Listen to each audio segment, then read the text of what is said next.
watch Ken Manny take you through the weight training stuff, man, he is one tough dude. So this was just a chance for your guys to see how football at the next level is practiced and prepared for these types of games? Right, and I think that, the mental preparation that kids have to see how that's played. I think the state does such a great job of that, and I think this is a good opportunity for our guys to get out. Obviously don't have school or anything today, so hey, we got to get them up early, get a little breakfast, and watch a little Spartan football. Yeah. What time did the team practice this morning? Well, they were there at 7:30 for meetings this morning, and then they practice this afternoon. They'll be finishing just about 10:30, right? Yeah. Now, you had what, first of all, Brock, these guys were the size of the Empire State Building. How was it that you happen to have 4 underclassmen? I assume those have got to be the biggest guys you got returning on your team, because if you got more of them like that, it's going to be tough to beat Holt. Oh, those are some big guys there, that's for sure. How big are those kids that you had with you?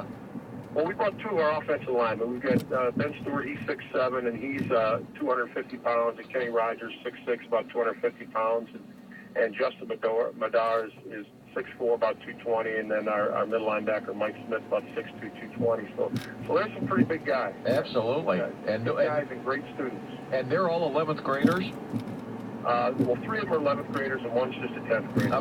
Brock, you had to see these. I said, man, I thought they were Spartans for a moment. They're that big. And Al told me this morning he's got 40 seniors he's going to have on his team next season. I would think all that experience is going to make Holt tough to beat, wouldn't you say? Well, it's a good experience. Great to have experience coming back, and I think they experienced that long playoff run, and again, that's always that mental preparation. It goes right into the off-season program. And we've got a good turnout in our off-season program. Yeah. Al, we had a caller a few moments ago, but Brock, he asked about Beach now, the quarterback, and he asked about one of your other kids, Dominic Todd. Yeah, where are those guys going to play in college? Well, I do know that the Division II, the GLIAC school, which is the best Division II conference in the country, is has a solid offer with Jordan already and Dom. So it looks like that's where those guys will wind up. Although I still believe that Jordan might be on the board at a Mid-American Conference school. So we're gonna keep our fingers crossed. Everything's gonna work out for both those guys. But they certainly are ready to play at the next level, and I think can be contributors early. Yeah. You have to reply. So how many seniors do you lose off this team that were in the playing group?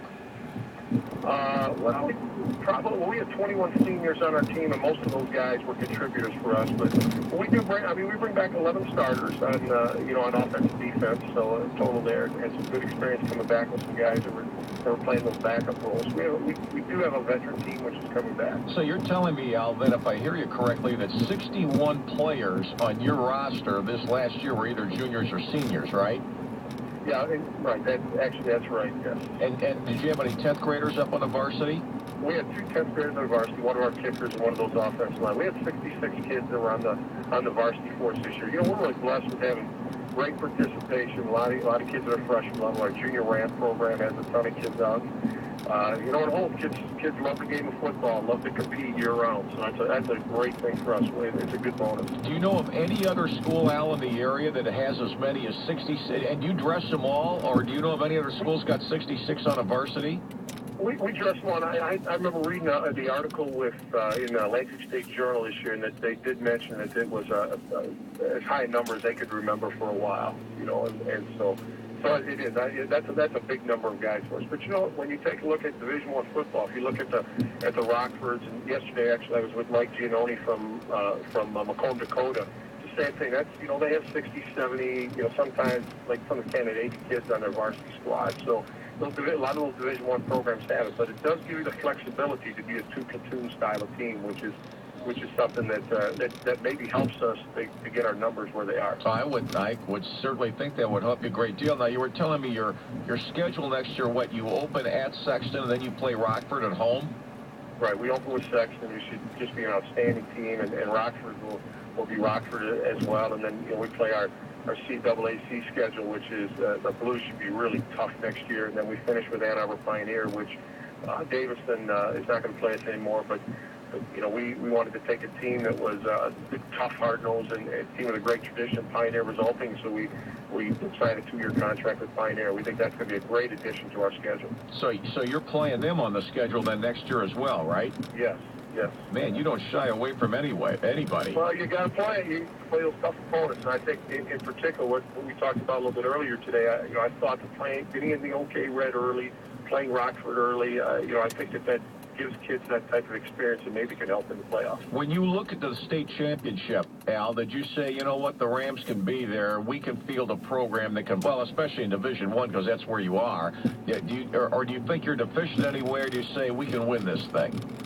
Well, I think we're just going to try and get better and better and see what happens with that. I mean, that's awful early to be talking in terms of winning anything. I think the most important thing, like we have in the weight room, is to think in terms of making it to that first practice and doing a great job in the off season. If you do your job in the off season, that's funny how those things are. And, a lot of our kids at home, we're not one sport guys. Those guys are involved in the wrestling program, involved with the basketball program. We've got some of our big linemen who are in the swimming program as well. So that's the biggest thing that we really want to be focused on right now, is getting our kids playing other sports. Yeah, Al, of course, was a coach at Battle Creek Central when Larry Caper was there. Do you stay in touch with him at all?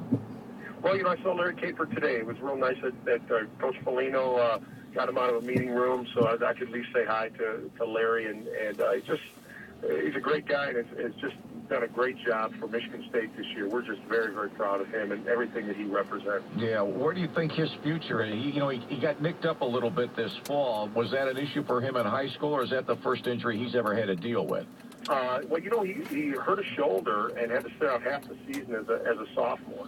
And so he's dealt with that. And, of course, when you're talking in terms of injuries, I think the most difficult part is the mental part. That rehab and being able to come back from it. So he was able to come back from that, but that was the only injury that he had. That he had in high school. But I will tell you this, Tim, man, he looked good today. He really ran the ball well in practice. Yeah, well, it'll be interesting to see, of course, where his career ends up at Michigan State. He's off to a wonderful start. He's got an opportunity to have a big game, in the Alamo Bowl, and I know they're looking for that. And I know he likes being a Michigan Stater as well. And I can tell you one thing, if you saw those Holt guys, Brock, I said, man, you got to go up against those guys. I mean, I can't believe for 11th graders how big they are. But to have 66 kids on a varsity and 40 seniors next year, I don't know, call me crazy. I'll bet Holt's a pretty good team next fall with a very tough schedule thrown in. Again, when you got Rockford and Hanover, that's like playing in the playoffs right there, Al. Well, I think you want to take those kind of risks. But, I mean, as you'll see, I mean, you mentioned our athletes there. That's what you see in that CAAC blue. I mean, you see tremendous athletes, those Division I guys, good size. I think the guys you saw today are representative of what the CAAC blue has every single year. Yeah. Well, happy holidays to you and your family and your team and your players and all that. Congratulations on a terrific 2009 year. Best wishes next year. It was nice to see, and I appreciated the time you gave us this morning, too. Well, thank you, Tim. You have a great holiday. All right, you too. Al Slammer, he'll be in his third year with the Holt Rams.